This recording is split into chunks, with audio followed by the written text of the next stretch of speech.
In the shadowed corridors of American history, some stories are not etched in stone but whispered in the soil, carried on the night air like a fever. They speak of places that were meant to be safe but became traps, and of people who offered comfort with one hand while sealing a cruel fate with the other. This is one such account, from the year 1821, concerning a woman named Eliza Thornwell and her isolated inn on a dark road south. It is a chronicle of betrayal, rooted in the deepest sin of the nation, where the promise of shelter was merely the prelude to a final, harrowing transaction, proving that the most monstrous acts are often hidden behind a welcoming door. If the shadows of the past hold more truth for you than the written page, and you have only just found this archive, subscribe to ensure no story is left buried. The roads of coastal South Carolina in the year 1821 were not roads in the modern sense, but rather suggestions of passage carved through an ancient and indifferent wilderness. They were little more than rutted dirt tracks, wounds of red clay that bled mud in the wet season and choked travelers with dust in the dry. These paths twisted through immense stands of longleaf pine, whose towering canopies created a perpetual twilight on the forest floor, a place where the humid air hung thick and heavy, tasting of pine resin and damp earth. The silence was a living thing, broken only by the incessant thrumming of insects, the mournful call of a distant bird, or the sudden, startling rustle of an unseen creature in the dense undergrowth of saw palmetto and tangled briar. To travel these roads was an act of faith, or perhaps desperation. Every mile was a contest against the elements, against the gnawing loneliness of the journey, and against the very real dangers that lurked just beyond the meager clearing of the path. Bandits were a known threat, but they were a comprehensible one. There were other fears, older and less distinct, that clung to the swamps and the deep woods, fears of getting lost, of succumbing to fever, or of simply vanishing without a trace, swallowed by the vast, unblinking wilderness. For a traveler moving south, the journey was particularly taxing. The landscape grew flatter, wetter, and more oppressive with each passing day. The air became a tangible weight, saturated with moisture from the nearby marshes, carrying the faint, briny scent of the not-so-distant sea, mixed with the cloying sweetness of decay. The sun, when it broke through the canopy, was a merciless, white-hot eye that bleached the color from the sky and baked the clay of the road into a cracked, unyielding surface. More often, the light was a diffuse, hazy glare, filtering through the humid air and the high leaves, casting the world in shades of gray and muted green. The journey was a descent, not just geographically, but into a more primal state of being, where the concerns of civilization seemed to fade, replaced by the immediate, urgent needs of survival: water, food, and shelter from the coming night. Nightfall did not bring relief. It brought a different kind of oppression. The darkness was absolute, a thick, impenetrable blackness that seemed to press in from all sides. The familiar sounds of the day were replaced by a new chorus: the croaking of frogs from unseen pools of stagnant water, the chirping of crickets, and sometimes the low, guttural growl of a predator. To be caught on the road after sunset was to be utterly vulnerable, a solitary point of warmth and life in a world that was cold, ancient, and profoundly hungry. It was, in this environment, on a lonely stretch of road some 2 days' ride from the nearest significant settlement, that travelers would first see the light. It would appear suddenly, a warm, golden pinprick in the overwhelming darkness, a beacon that promised everything the road denied: warmth, safety, and a respite from the suffocating loneliness. This light came from Thornwell's Inn, a sturdy, 2-story structure of hewn timber and fieldstone that stood in a small clearing carved from the edge of the formidable pine forest. The inn was an island of order in a sea of chaos. Its lines were solid and reassuring. Its windows glowed with the steady, inviting light of candles and a well-tended hearth. A plume of wood smoke, smelling of oak and hickory, would rise from its stone chimney, a fragrant banner that signaled a hot meal and a dry bed. The building itself seemed to have absorbed the character of its surroundings. The timber walls were weathered to a silvery gray, the same color as the Spanish moss that draped itself from the branches of the ancient live oaks that shaded the property. Yet, it stood in defiance of the wilderness that surrounded it, a testament to human resilience, a sanctuary against the encroaching dark. Its presence was a profound relief to the weary, a sight that could make a traveler's heart ache with gratitude. The inn did not appear grand or luxurious, but it appeared safe, a fortress of civilization in a world that felt anything but. The clearing around the inn was Spartan, a packed earth yard, a simple wooden fence to contain livestock, and a deep well with a stone surround. A stable, smelling of hay and horse, stood adjacent to the main building. Everything was functional, meticulously maintained, suggesting a proprietor who understood the importance of order and preparedness. The sound of voices, muted and indistinct, might drift from within, a murmur of human community that was the sweetest music a solitary traveler could hear.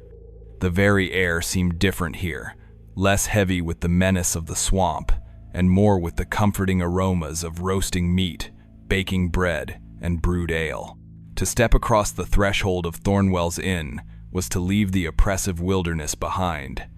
The main room was dominated by a massive stone fireplace, where a fire crackled and spat, casting a warm, dancing light across the rough-hewn wooden floors and timbered ceiling. The air was thick with the smells of cooking and wood smoke, a comforting fug that immediately began to soothe frayed nerves and weary muscles.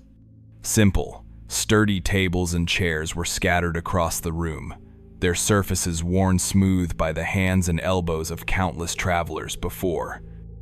It was a place built for purpose, not for show. It offered not luxury, but the fundamental comforts that a person, stripped bare by the hardships of the road, craved above all else. A chair to sit upon, a fire to drive the damp from their bones, a meal to fill their belly, and the implicit promise of a locked door between them and the vast, uncertain darkness outside. The proprietress of this establishment was a woman named Eliza. She was not a woman who smiled easily or offered effusive greetings. Her welcome was a more practical affair, communicated through her efficiency and the quiet competence with which she ran her inn. She moved with a certain deliberate stillness, her presence a constant, anchoring point in the common room. She was of an age that was difficult to determine, her face lined by sun and care, her hands strong and capable. Her hair was typically bound tightly, and her clothes were plain, dark, and eminently practical. There was a severity to her expression, a watchfulness in her eyes that rarely wavered. Some might have found her cold, but to a traveler who had spent days contending with the unpredictable violence of nature, her reserved, businesslike demeanor could be interpreted as a sign of reliability. She was a woman who seemed as sturdy and dependable as the inn she commanded. Before the true nature of her work began to cast its long shadow, a small, humanizing detail could sometimes be observed by those who were patient. On the deep windowsill of the main room, away from the heat of the fire, she kept a single potted geranium. In moments of quiet, when the inn was empty of guests, she could be seen tending to it, her movements gentle as she cleared away a dead leaf or tested the soil for moisture. It was a small, almost imperceptible gesture of nurturing, a flicker of softness in a life that appeared to be all hard edges and practicality. This brief, private act stood in stark contrast to the grim commerce she would later engage in when the sun went down and the world outside was lost to the night. It was a detail that would later seem impossible, a fragment of a different life that did not fit the monstrous narrative that would eventually attach itself to her name. Guests who arrived at Thornwell's Inn were seeking refuge, and refuge is precisely what they appeared to find. Eliza would provide a registration ledger, its pages filled with the looping script of previous visitors, a tangible record of the many who had passed through this place and, presumably, continued on their way. She would inquire about their needs in a low, even voice. She would ask if they required a meal, if their horse needed tending, if they desired ale or something stronger to wash away the dust of the road. Her questions were all practical, all centered on the provision of comfort and the restoration of a weary body. She offered a simple bill of fare: roasted chicken or stew, coarse bread, and whatever vegetables were in season.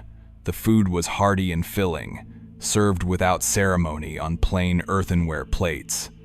The ale was cool, drawn from a cask in the cellar, and it tasted of malt and solace. As a traveler ate, the weight of their journey would begin to lift. The warmth from the hearth would seep into their bones, driving out the chill of the evening air.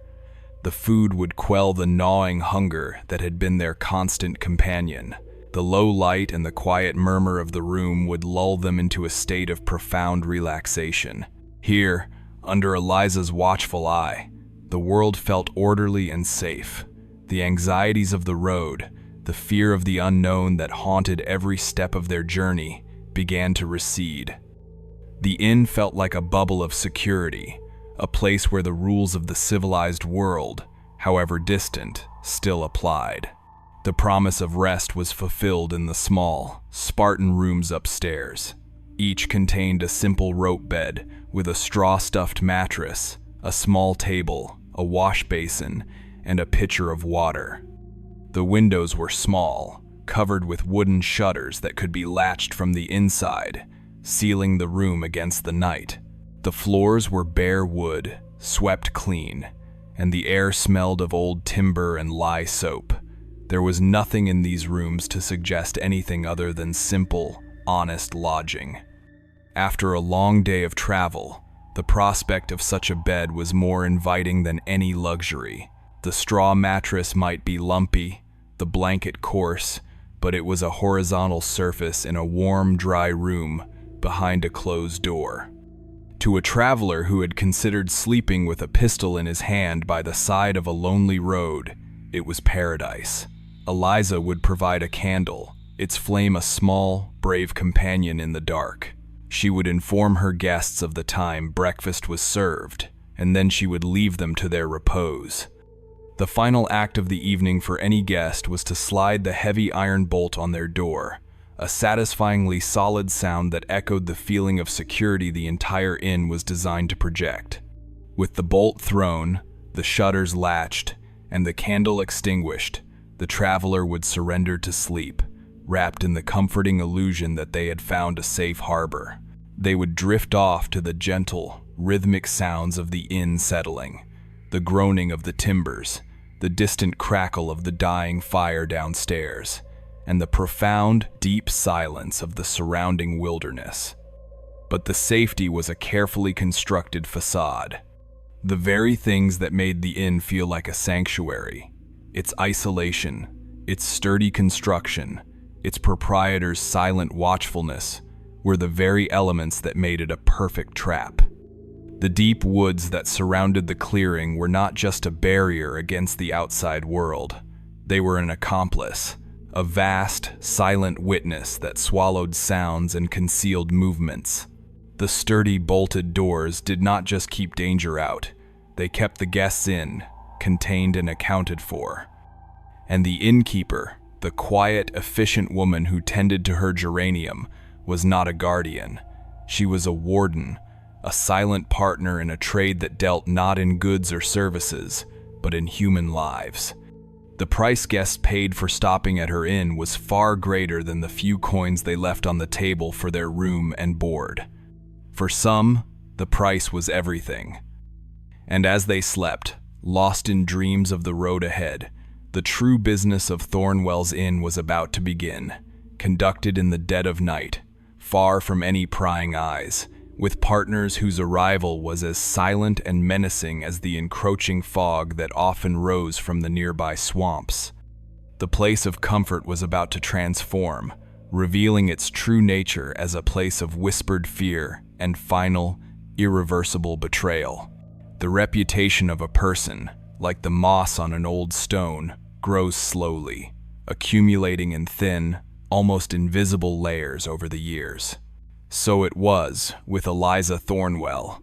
Her name, in the small, scattered communities that dotted the coastal plains, was not initially spoken with fear, but with a kind of grudging respect reserved for the resilient and the self-sufficient. She was seen as a woman who had carved out a life in a place where most would have failed, a solitary figure who wrestled a living from the edge of the wilderness. This perception, however, was thin and brittle, and underneath it, a different understanding of the innkeeper was taking root. The local gossip, the currency of communication in a world of isolated homesteads and infrequent gatherings, began to paint a more complex and unsettling portrait. When her name was mentioned at a trading post or over a shared meal after a Sunday service, voices would instinctively lower, and a certain guardedness would enter the eyes of the speakers. The primary observation, universally agreed upon, was her profound coldness. This was not the simple reserve of a person unused to company, but something deeper, a fundamental lack of warmth that seemed to radiate from her like the chill from a block of winter ice. People who had dealt with her spoke of her eyes, describing them as gray and flat, like stones at the bottom of a creek. They reported that she looked at people not as fellow souls, but as figures in a ledger, to be assessed and recorded. A farmer who sold her smoked hams and sacks of cornmeal once told his wife that negotiating with Eliza was like bargaining with the forest itself. She was unyielding, silent, and seemed to possess a knowledge of his own desperation that left him feeling unnerved and cheated, even when the price was fair. Her trips to the nearest settlement for supplies were infrequent and became minor events. She would arrive on a sturdy wagon, her posture erect and unbending. She never engaged in pleasantries. She would conduct her business with a clipped, precise economy of words, her gaze sweeping over the goods, and the people with the same detached appraisal. She did not linger. Once her wagon was loaded, she would depart, leaving behind a wake of silence and a renewed flurry of speculation. Children were said to be instinctively frightened of her. They would cease their games and fall silent when her wagon passed, drawn to her severe presence yet repelled by it. One story, repeated often, told of a young boy who, on a dare, had run up to her wagon as she was leaving town. He had meant to shout some childish taunt, but when he came face to face with her, the words had frozen in his throat. He later told his friends that she had not looked at him with anger, but with an unnerving emptiness, as if he were a stump in the road, an obstacle to be noted but not engaged with. The boy claimed that for a moment he had felt as if he might simply disappear, and no one would ever know where he had gone.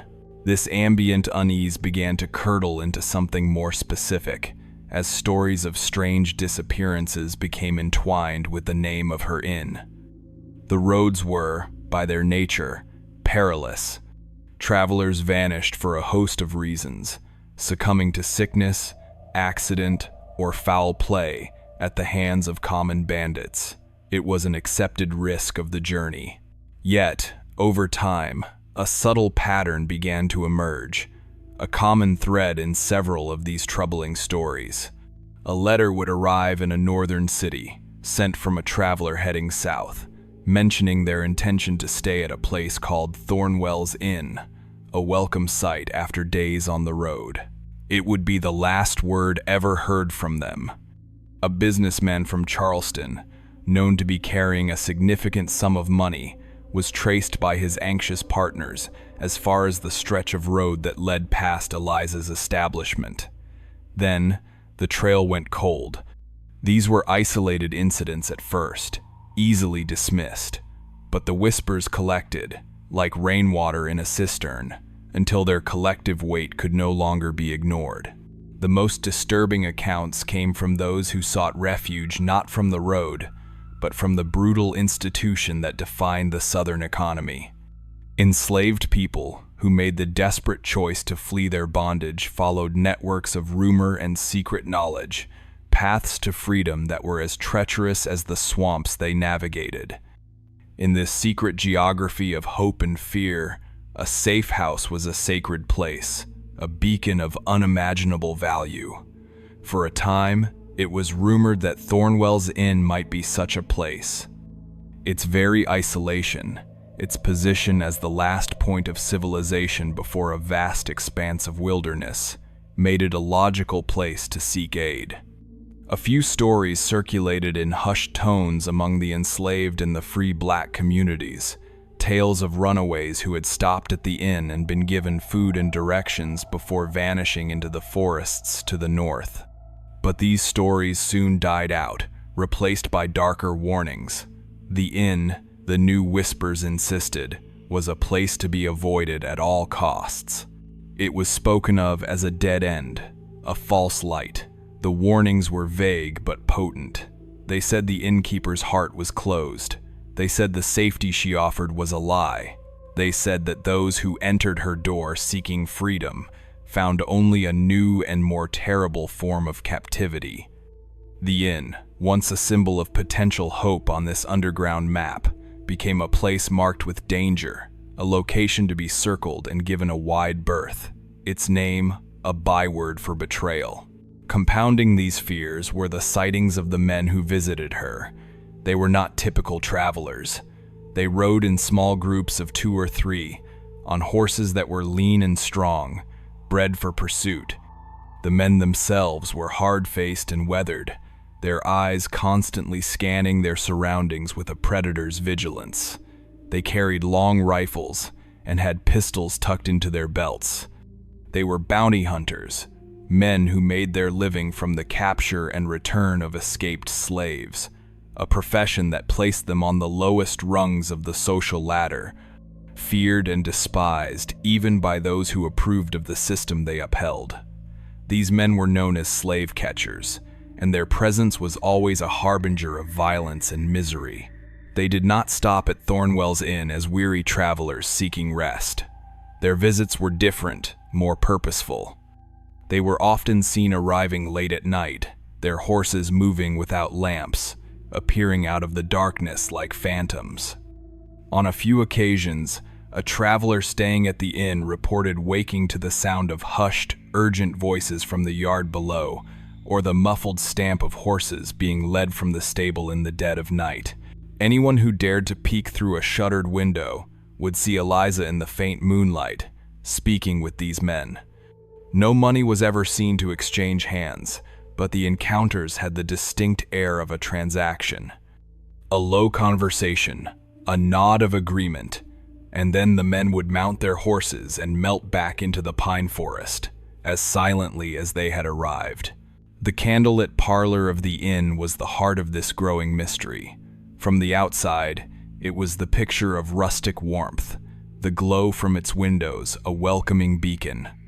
But for those who began to suspect the true nature of Eliza's business, that light took on a sinister quality. It was not a light of welcome, but a lure. The parlor was her domain. Its shadows, which stretched from the corners and pooled beneath the heavy wooden tables, seemed to be her allies. The rough-hewn walls did not just keep out the wind and the rain. They absorbed secrets. They held the echoes of grim negotiations, of lives being valued and sold. The air in that room, which to an unsuspecting guest smelled of wood smoke and old timber, carried a different scent to the imagination of the fearful. The metallic tang of cold coins and the faint, heartbreaking odor of despair. The atmosphere of the inn was a carefully crafted illusion. The warmth of the fire, the sturdiness of the furniture, the quiet efficiency of its proprietor, all of it was a stage set. designed to calm the fears of the vulnerable. Eliza's business model was predicated on this deception.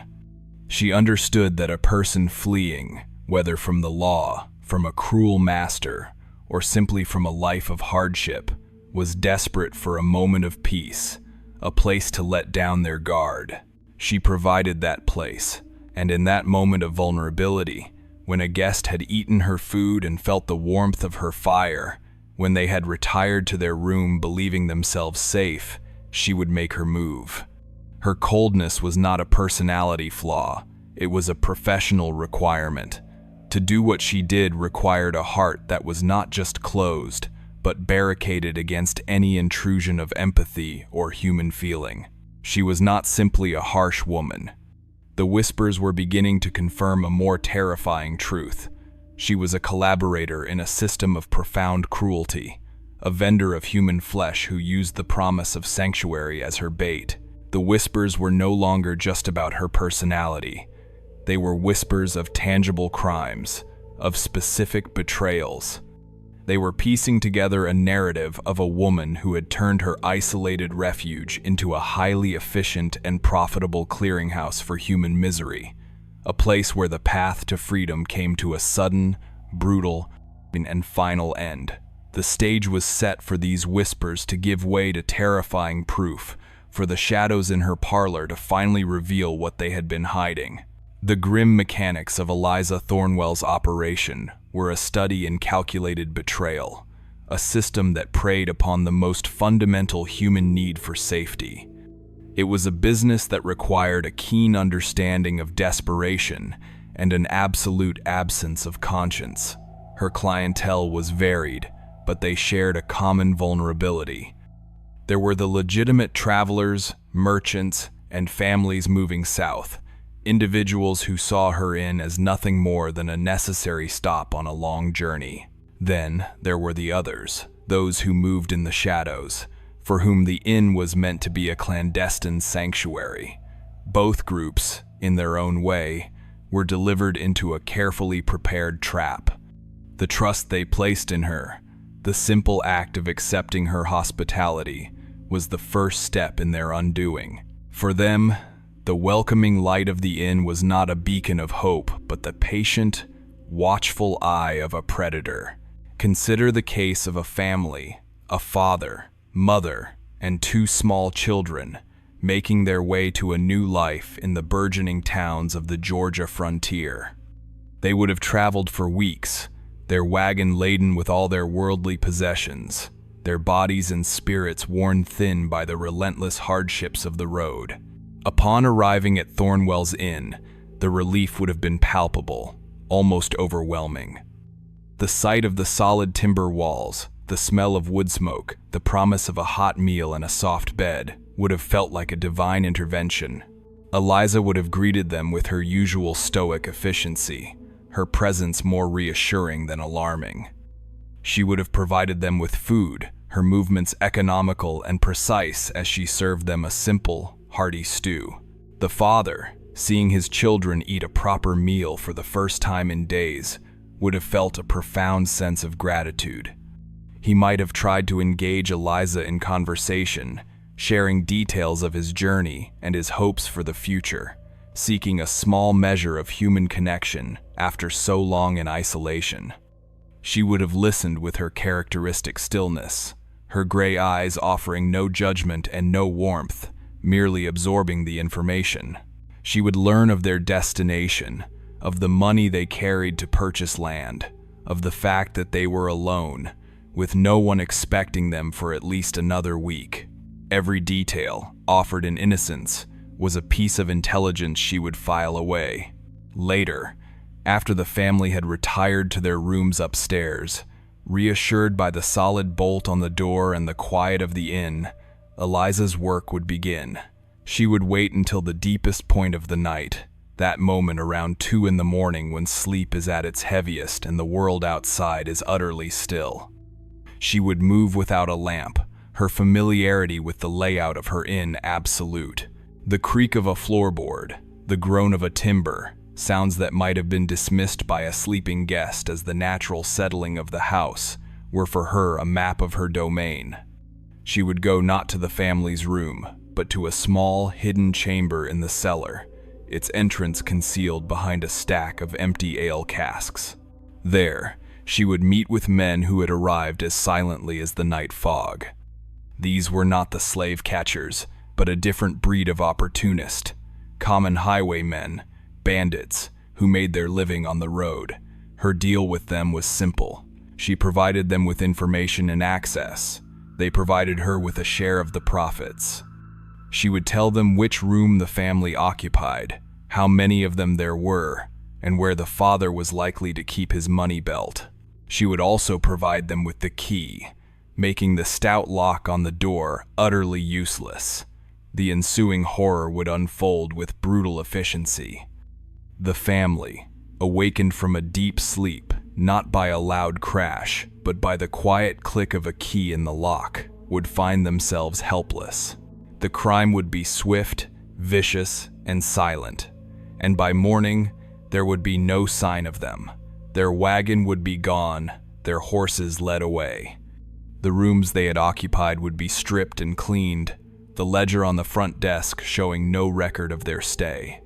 To any new arrival, it would be as if they had never existed.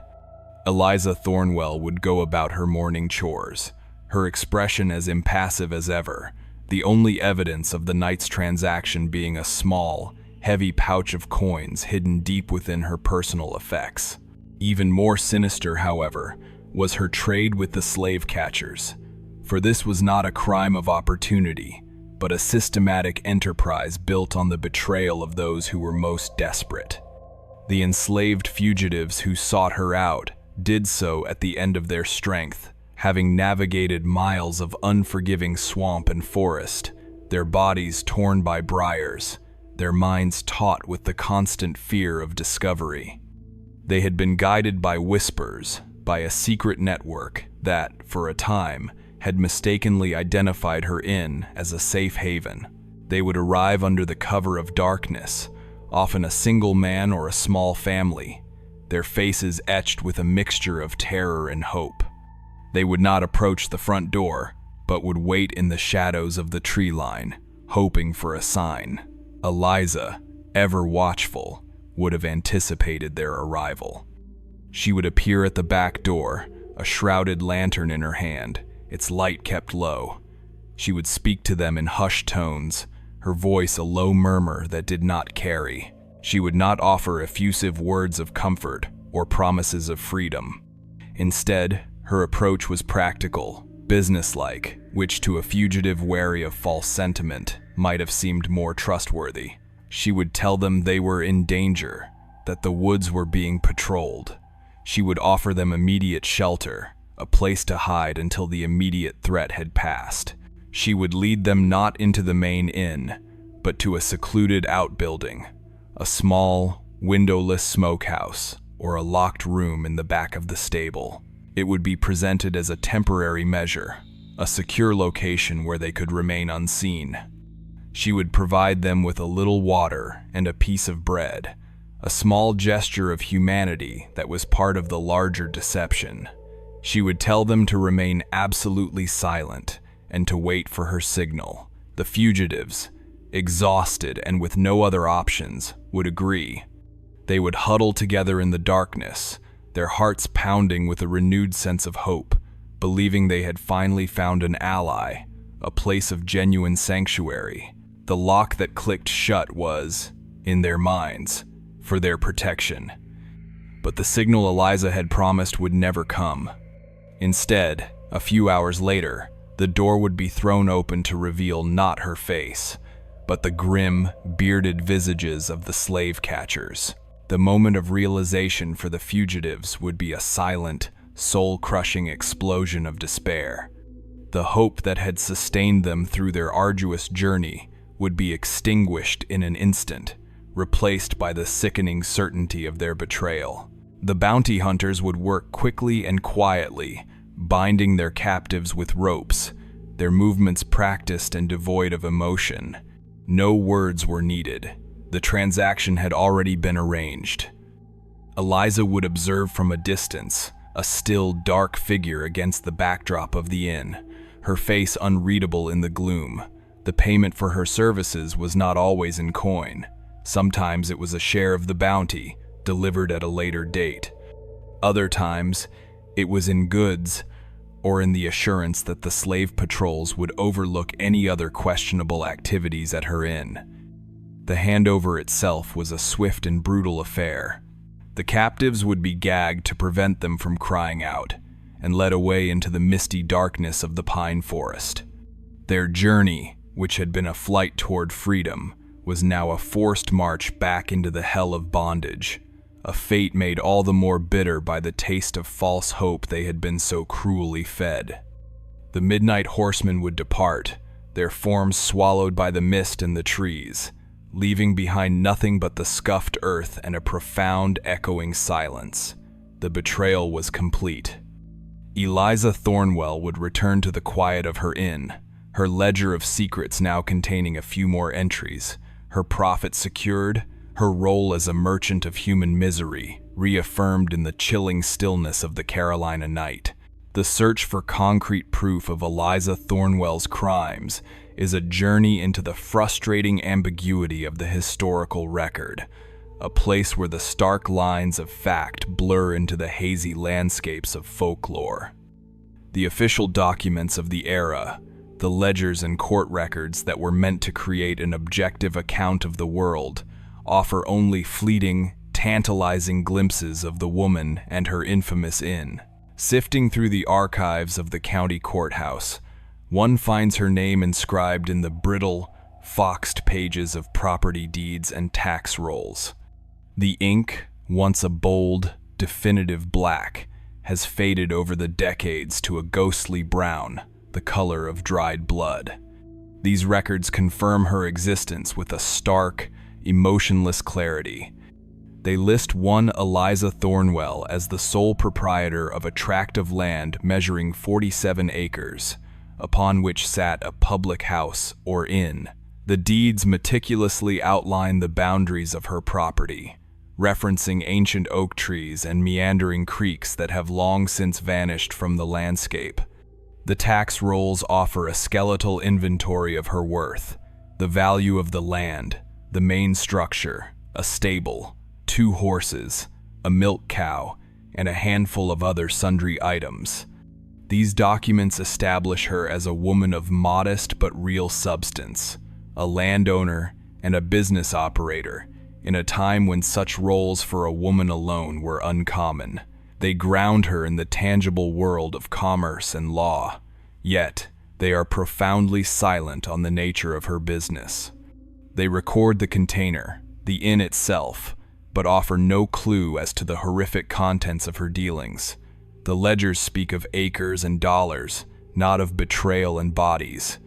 They are the official story, and in their neat columns and scripted entries, Eliza Thornwell is nothing more than an ordinary innkeeper. Deeper within the courthouse, in the dusty, seldom disturbed stacks of old judicial proceedings, the whispers begin to take a more formal shape, though they never rise to the level of a full-throated accusation. There is no clear record of a conviction, no trial transcript that lays bare her monstrous enterprise. Instead, there are fragments, suggestions of legal trouble that seem to dissipate like smoke. One finds a record of a formal inquiry, dated 1823, into the disappearance of a merchant from Savannah. The notes from the local magistrate are brief and almost dismissive. He records that the merchant was last seen heading north on the road that passed the Thornwell Inn. He notes that he paid a visit to the inn and questioned the proprietor. The entry states simply that Mistress Thornwell claimed the man had stayed one night and departed at dawn, continuing his journey. The magistrate adds a personal observation, noting that the innkeeper was a cold and uncooperative woman, but that there was no evidence of foul play. The inquiry was closed. Another document, from 1826, hints at a more serious investigation. It is a deposition from a man who had escaped from a slave catcher's camp. In his testimony, he speaks of being captured after seeking shelter at an isolated inn run by a woman. He describes the inn, its location, and the woman herself in terms that align perfectly with Thornwell's establishment. However, his testimony is deemed unreliable. He is a fugitive, and in the eyes of the law, his word carries little weight against that of a white, landowning woman. The case is dismissed, the record sealed away. These legal whispers are infuriatingly inconclusive. They suggest that the local authorities were aware of the dark rumors that clung to Eliza, that they circled the edges of the truth, but that they were either unable or unwilling to pierce the veil of her respectable facade. Perhaps they lacked the evidence, or perhaps the unsavory nature of her alleged crimes, so deeply entwined with the brutal institution of slavery, was something they preferred not to confront directly. The law, it seemed, had looked upon Eliza Thornwell and then, for its own reasons, had looked away, leaving her to her work in the shadows. It is here, in this vacuum of official certainty, that oral tradition takes over, transforming the historical figure of Eliza into a legend. When the written record falls silent, the human voice begins to speak, and it is in these spoken stories, passed down through generations, that the true horror of her legacy is preserved. The tales are no longer confined to the dry language of legal inquiry, but are imbued with the vivid, terrifying details of folklore. Storytellers, sitting by hearths on long winter nights, would speak of her not as a mere criminal, but as a monstrous figure, a bogeyman in female form. They would describe her inn not just as a place of business, but as a living entity, a predator that mirrored the cold soul of its owner. In these retellings, the inn itself became a character in the drama. Its windows were described as vacant eyes that watched the road, its open door a hungry mouth. The deep shadows in the parlor were said to lengthen and writhe, reaching for unsuspecting guests. The very timbers of the building were said to be stained with the sorrow of those who had been betrayed within its walls. The stories attached to specific victims became more elaborate and haunting. The merchant from Savannah, in the folk telling, was no longer just a missing person. He was a ghost, a spectral figure who was said to walk the stretch of road where the inn once stood, forever searching for the gold that had been stolen from him. The enslaved fugitives she sold were not just statistics in a brutal trade.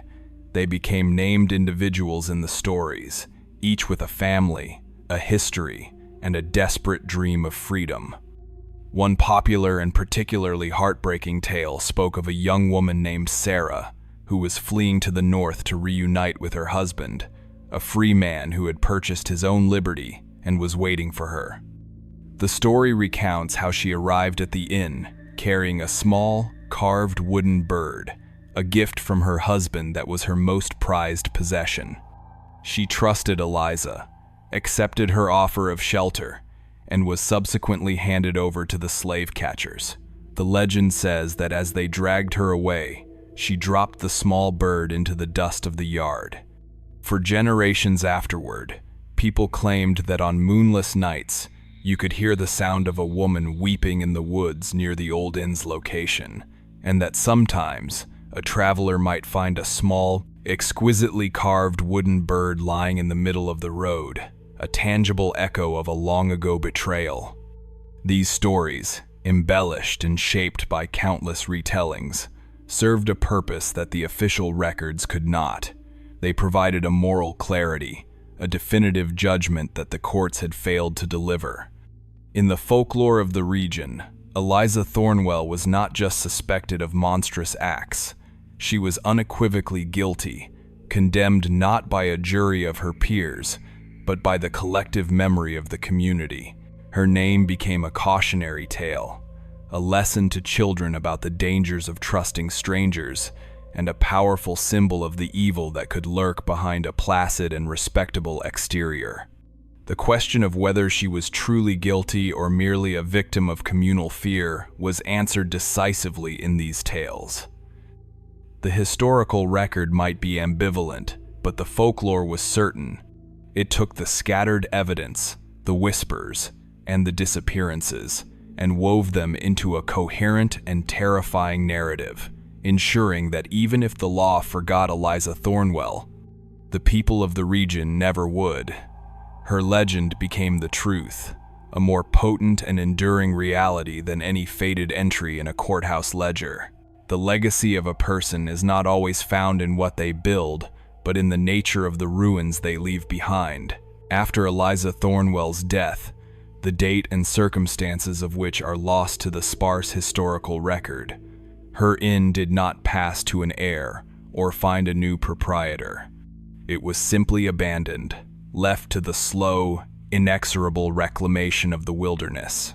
The structure that had once been a beacon of deceptive warmth began a long process of decay, becoming a focal point for the fears and superstitions that had long swirled around its owner. The inn, in its decline, became something more than an empty building. It transformed into haunted ground, a physical manifestation of the betrayal it had housed.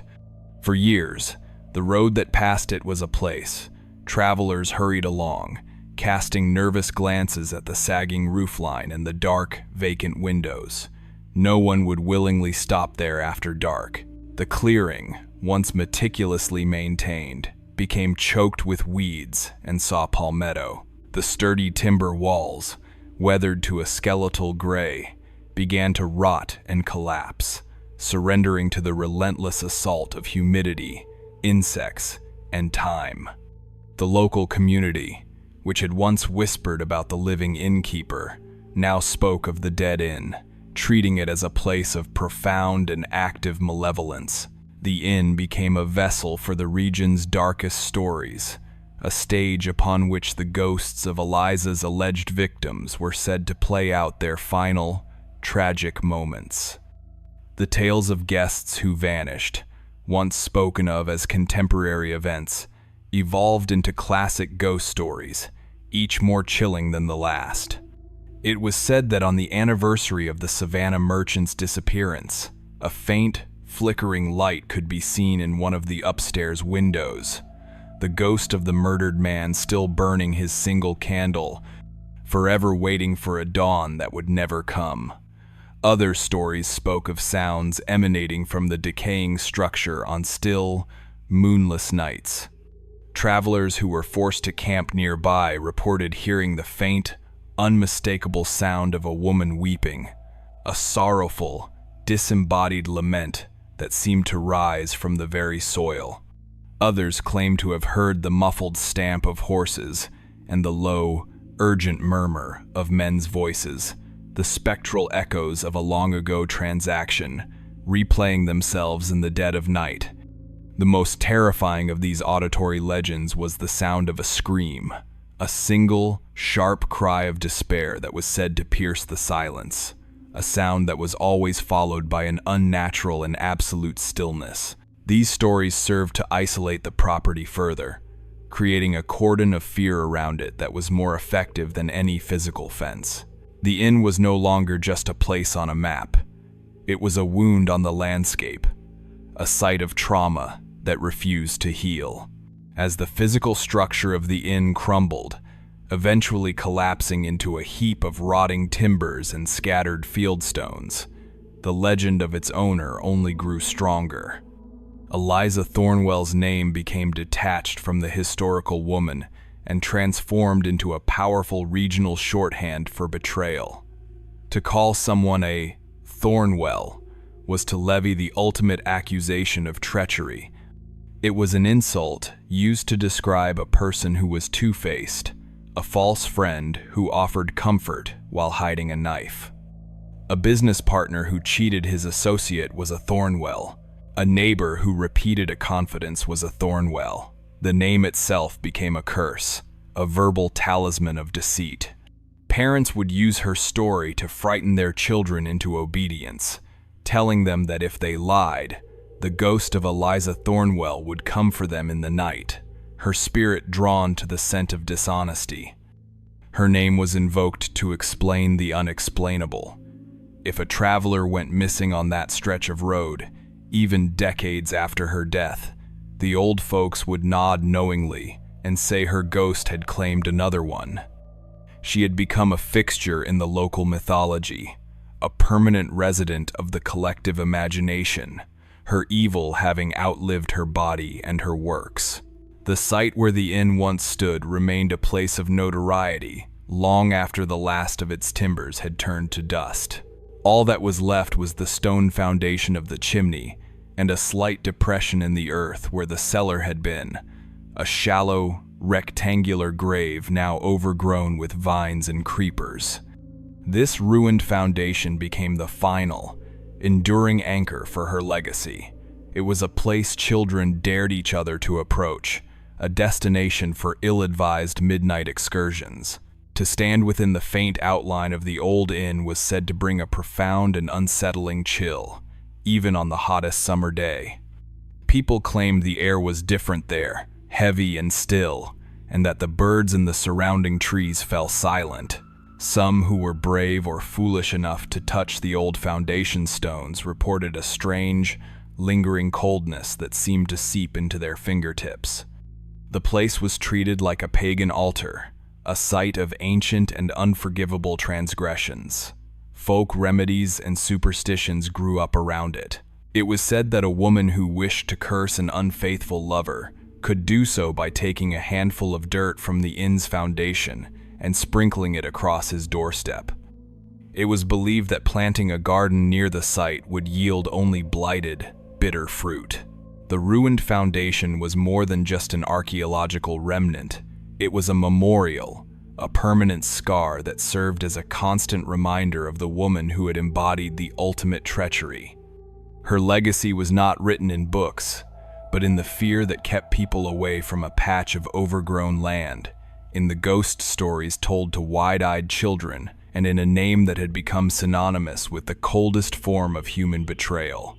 The question of why her name still carried such weight, so many years after her death, was answered by the persistence of these stories. Her deeds, whether wholly real or partly imagined, had tapped into a deep and primal fear, the fear that the hand offering salvation might be the very one that leads to damnation. Her story survived because it was a perfect and terrifying parable, a warning that the greatest monsters are often the ones who look the most like us, and that the safest seeming places can be the most dangerous traps of all. The spectral inn, with its ruined foundation and its population of ghosts, ensured that what Eliza Thornwell did, or was believed to have done, would never be forgotten. The final understanding of the Eliza Thornwell legend does not lie in the crumbling foundation of her inn, nor in the faded ink of courthouse ledgers. It settles, instead, in the quiet moments just before dawn, on the empty stretch of road where she once conducted her grim commerce. Here, as the night reluctantly yields to the first hint of day, a thick, white fog often rises from the damp earth and the nearby swamps.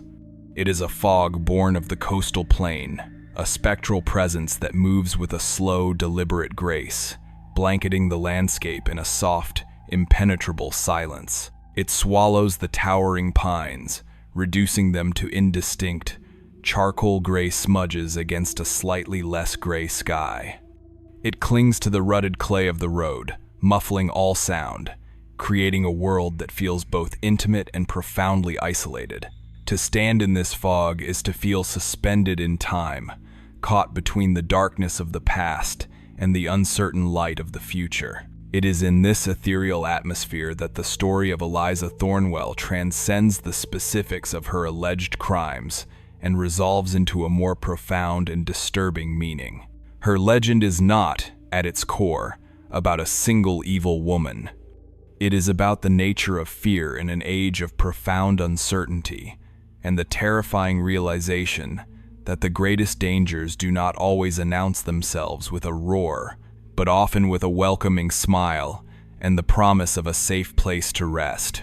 The inn, in the cultural memory of the 19th century, was more than just a building. It was a potent symbol, an outpost of order and predictability on the edge of a chaotic and often hostile wilderness. For the traveler, The world outside the inn's walls was a place of constant threat. The forest held predators, both animal and human. The weather was a relentless adversary. Sickness could strike without warning, miles from any hope of aid. The road itself was an exercise in vulnerability. In this context, an inn represented the reassertion of the social contract. It was a place where rules were supposed to apply, where a coin could purchase not just a meal and a bed, but the invaluable commodity of security. The hearth fire was a tamed, domesticated version of the lightning that could split an ancient oak in the forest. The locked door was a tangible barrier against the lawlessness of the night. Eliza's ultimate transgression, the act that made her legend so singularly horrific, was the violation of this sacred trust. Her inn was a false sanctuary. It adopted the outward appearance of safety, mastering the liturgy of hospitality, all while functioning as an abattoir. This perversion of sanctuary is what made her story so chilling. She did not merely exploit her guests, she exploited their deep, instinctual need for a refuge, turning the very concept of safety into a weapon. The horror of her story is the horror of the unlocked door that was supposed to be locked, of the shepherd who is in league with the wolves. She demonstrated that the structures of civilization could be a lie, a carefully constructed stage set designed to conceal the most primal forms of predation. This speaks to a deep anxiety of the age, the fear that the wilderness was not just in the forest, but also in the human heart, and that it could easily disguise itself in the trappings of civilized life. This theme of betrayal resonates with an even greater and more tragic power when viewed through the lens of the enslaved. For an enslaved person, the entire world was a landscape of potential betrayal. Betrayal was not an isolated event. It was the fundamental principle of the system that held them in bondage. They were betrayed by the laws that defined them as property, betrayed by a society that profited from their stolen labor, and often betrayed by individuals they were forced to trust. A seemingly kind word from a master could be a prelude to a brutal punishment. A moment of perceived security could be shattered by the sudden sale of a family member. In this universe of constant, systemic betrayal, the act of escape was an almost unimaginable leap of faith. It required placing one's life in the hands of strangers, of following whispers and rumors, of trusting in the existence of a secret network of allies. For a fugitive to arrive at Thornwell's Inn was to arrive at what they hoped would be the end of a long chain of betrayals. They came seeking not just shelter, but a confirmation that a different world was possible, a world where a promise of safety could be trusted. Eliza's specific crime against them was therefore not just a physical act of capture and sale. It was a profound psychological violence. She offered them a glimpse of that other world, allowed them to feel the warmth of its fire, and then revealed it to be a more elaborate and cruel extension of the very system they were fleeing. She did not just return them to slavery, she murdered their hope. Her actions confirmed the deepest, most despairing fear of the fugitive, that there was no safe place, that the hand of the oppressor was everywhere, even, and perhaps especially, in places that offered the illusion of kindness. The power of her legend within the enslaved community was that it served as a stark and necessary parable. It was a story that warned, in the most brutal terms, that the hunt for freedom was a journey through a world where every welcoming light had to be viewed with suspicion, and where the ultimate price of a moment's misplaced trust was the return to a living death. Ultimately, the cultural memory of Eliza Thornwell solidified because she became a necessary monster, a focal point for the immense, unmanageable evils of her time. Society often requires such figures, individuals upon whom the collective sins and anxieties of an era can be projected. The institution of slavery was a vast, sprawling, and often impersonal horror. Its evil was systemic, woven into the fabric of the economy, the law, and the social order. To confront that reality was to confront the complicity of an entire society, a task both psychologically daunting and politically impossible for most people of that time. It was far easier to personify that evil, to condense its diffuse horror into the singular, gothic figure of the wicked Innkeeper. Eliza became a scapegoat for the conscience of the South. She was a monster, but a contained one. Her evil had a location, a name, and a face. By condemning her, one could perform a ritual of moral cleansing without ever having to challenge the larger, more foundational evils from which her specific crimes grew.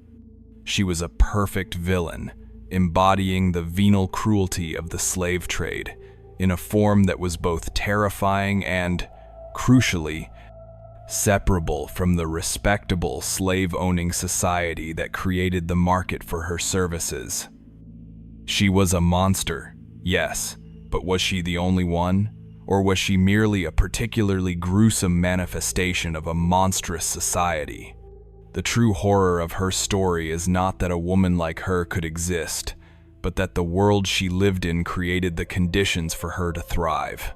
A society that commodifies human beings, that places a cash value on a person's life and freedom, is a society that will inevitably produce merchants like Eliza Thornwell.